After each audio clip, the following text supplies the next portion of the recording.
En générant du CO2, ça va renforcer l'effet de serre additionnel.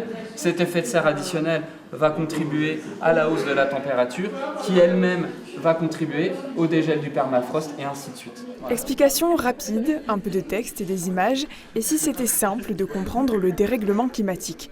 En quelques heures, ce mercredi, des étudiants de l'IUT Hubert-Curien d'Épinal vont réaliser une fresque du climat. Les vignettes, créées par l'association éponyme, sont basées sur les rapports du GIEC, le groupe d'experts intergouvernemental sur l'évolution du climat.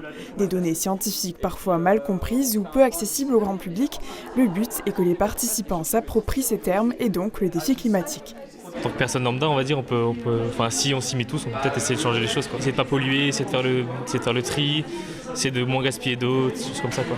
Oui, on essaye d'être sensible à ça, à notre échelle, voilà, tout simplement, en faisant ce qu'on peut, et puis voilà, quoi, d'être vigilant à tout ça, parce que c'est important quand même. Comme Emre et Madeleine, 150 à 200 étudiants de l'établissement participent aux 48 heures du climat. C'est, en France, le plus important atelier de l'événement lancé par Engie Solutions, filiale du groupe industriel.